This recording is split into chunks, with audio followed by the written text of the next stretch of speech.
Friends, welcome back to my channel. मेरे channel को like and subscribe करते। आज मैं आपको बताने जा रही हूँ दुर्गा सप्तशती का 12वां अध्याय। हिंदी में इस तरह से है। मैं 3 नेत्रों वाली दुर्गा देवी का ध्यान करता हूँ। उनके श्रीअंगों की प्रभा बिजली के समान है। वे सिंह के कंधे पर बैठी हुई भयंकर प्रतीत होती है। हाथों में तलवार और ढाल लिए अनेक कन्याएं उनकी सेवा में खड़ी है। वे अपने हाथों में चक्र, गदा, तलवार, ढाल, वाण, धनुष, पाश और तर्जनी मुद्रा धारण किए हुए हैं। उनका स्वरूप अग्निमय है तथा वह माथे पर चंद्रमा का मुकुट धारण करती है। देवी बोली, देवताओं, जो एकाग्रचित्त होकर प्रतिदिन इन स्तुतियों से मेरा स्तमन करेगा, उसकी सारी बाधा मैं निश्चय ही दूर कर दूंगी। जो मधुकैटभ का नाश, महिषासुर का वध तथा शुंभ निशुंभ के संहार के प्रसंग का पाठ करेंगे तथा अष्टमी, चतुर्दशी और नवमी को भी जो एकाग्रचित्त हो भक्ति पूर्वक मेरे उत्तम महात्म्य का श्रवण करेंगे, उन्हें कोई पाप नहीं छू सकेगा। उन पर पाप जनित आपत्तियां भी नहीं आएंगी। उनके घर में कभी दरिद्रता नहीं होगी तथा उनको कभी प्रेमी जनों के विछोह का कष्ट भी नहीं भोगना पड़ेगा। इतना ही नहीं, उन्हें शत्रु से, लुटेरों से, राजा से, शस्त्र से, अग्नि से तथा जल की राशि से भी कभी भय नहीं होगा। इसीलिए सबको एकाग्रचित्त होकर भक्ति पूर्वक मेरे इस महात्म्य को सदा पढ़ना और सुनना चाहिए। यह परम कल्याणकारक है। मेरा महात्म्य महामारी जनित समस्त उपद्रवों तथा आध्यात्मिक आदि तीनों प्रकार के उत्पातों को शांत करने वाला है। मेरे जिस मंदिर में प्रतिदिन विधि पूर्वक मेरे इस महात्म्य का पाठ किया जाता है, उस स्थान को मैं कभी नहीं छोड़ती। वहाँ सदा ही मेरा सन्निधान बना रहता है। बलिदान, पूजा, होम तथा महोत्सव के अवसरों पर मेरे इस चरित्र का पूरा पूरा पाठ और श्रवण करना चाहिए। ऐसा करने पर मनुष्य विधि को जानकर या बिना जाने भी मेरे लिए जो बलि, पूजा या होम आदि करेगा, उसे मैं बड़ी प्रसन्नता के साथ ग्रहण करूँगी। शरत काल में जो वार्षिक महापूजा की जाती है, उस अवसर पर जो मेरे इस महात्म्य को भक्ति पूर्वक सुनेगा, वह मनुष्य मेरे प्रसाद से सब बाधाओं से मुक्त तथा धन, धान्य एवं पुत्र से संपन्न होगा। इसमें तनिक भी संदेह नहीं है। मेरे इस महात्म्य, मेरे प्रादुर्भाव की सुंदर कथाएं तथा युद्ध में किए हुए मेरे पराक्रम सुनने से मनुष्य निर्भय हो जाता है। मेरे महात्म्य का श्रवण करने वाले पुरुषों के शत्रु नष्ट हो जाते हैं, उन्हें कल्याण की प्राप्ति होती है तथा उनका कुल आनंदित रहता है।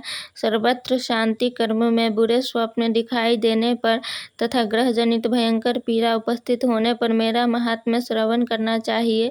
इससे सब विघ्न तथा भयंकर ग्रह पीड़ाएं शांत हो जाती है और मनुष्यों द्वारा देखा हुआ दुष्स्वप्न शुभ स्वप्न में परिवर्तित हो जाता है। बाल ग्रहों से आक्रांत हुए बालकों के लिए यह महात्म्य शांति कारक है तथा मनुष्यों के संगठन में फूट होने पर यह अच्छी प्रकार मित्रता कराने वाला होता है। यह महात्म्य समस्त दुराचारियों के बल का नाश कराने वाला है। इसके पाठ मात्र से राक्षसों, भूतों और पिशाचों का नाश हो जाता है। मेरा यह सब महात्म्य मेरे समीप्य की प्राप्ति कराने वाला है। पशु, पुष्प, अर्घ्य, धूप, दीप, गंध आदि उत्तम सामग्रियों द्वारा पूजन करने से, ब्राह्मणों को भोजन कराने से, होम करने से, प्रतिदिन अभिषेक करने से, नाना प्रकार के अन्य भोगों का अर्पण करने से तथा दान देने आदि से 1 वर्ष तक जो मेरी आराधना की जाती है और उससे मुझे जितनी प्रसन्नता होती है, उतनी प्रसन्नता मेरे इस उत्तम चरित्र का एक बार श्रवण करने मात्र से हो जाती है। यह महात्म्य श्रवण करने पर पापों को हर लेता है और आरोग्य प्रदान करता है। मेरे प्रादुर्भाव का कीर्तन समस्त भूतों से रक्षा करता है तथा मेरा युद्ध विषयक चरित्र दुष्ट दैत्यों का संहार करने वाला है। इसके श्रवण करने पर मनुष्यों को शत्रु का भय नहीं रहता। देवताओं, तुमने और ब्रह्मर्षियों ने जो मेरी स्तुतियाँ की है तथा ब्रह्मा जी ने जो स्तुतियाँ की है, वे सभी कल्याणमयी बुद्धि प्रदान करती है। वन में, सूने मार्ग में अथवा दावानल से घिर जाने पर, निर्जन स्थान में लुटेरों के दाव में पड़ जाने पर या शत्रुओं के पकड़े जाने पर अथवा जंगल में सिंह, व्याघ्र तथा जंगली हाथियों के पीछा करने पर, कुपित राजा के आदेश से वध या बंधन के स्थान में ले जाने पर, अथवा महासागर में नाव पर बैठने के बाद भारी तूफान से नाव के डगमग होने पर और अत्यंत भयंकर युद्ध में शस्त्रों का प्रहार होने पर अथवा वेदना से पीड़ित होने पर किम बहुना सभी भयानक बाधाओं के उपस्थित होने पर जो मेरे इस चरित्र का स्मरण करता है वह मनुष्य संकट से मुक्त हो जाता है। मेरे प्रभाव से सिंह आदि हिंसक जंतु नष्ट हो जाते हैं तथा लुटेरे और शत्रु भी मेरे चरित्र का स्मरण करने वाले पुरुष से दूर भागते हैं। ऋषि कहते हैं, यो कहकर प्रचंड पराक्रम वाली भगवती चंडिका सब देवताओं के देखते देखते वहीं अंतर्धान हो गई। फिर समस्त देवता भी शत्रुओं के मारे जाने के निर्भय हो पहले की ही भांति यज्ञ भाग का उपभोग करते हुए अपने अपने अधिकार का पालन करने लगे।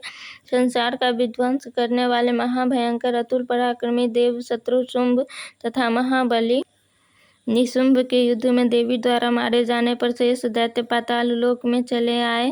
राजन, इस प्रकार भगवती अंबिका देवी नित्य होती हुई भी पुनः पुनः प्रकट होकर जगत की रक्षा करती है। वही इस विश्व को मोहित करती है, वही जगत को जन्म देती है तथा वही प्रार्थना करने पर संतुष्ट हो विज्ञान एवं समृद्धि प्रदान करती है। राजन, महाप्रलय के समय महामारी का स्वरूप धारण करने वाली वे महाकाली ही इस समस्त ब्रह्मांड में व्याप्त है। वही समय समय पर महामारी होती है और वही स्वयं अजन्मा होती हुई भी सृष्टि के रूप में प्रकट होती है।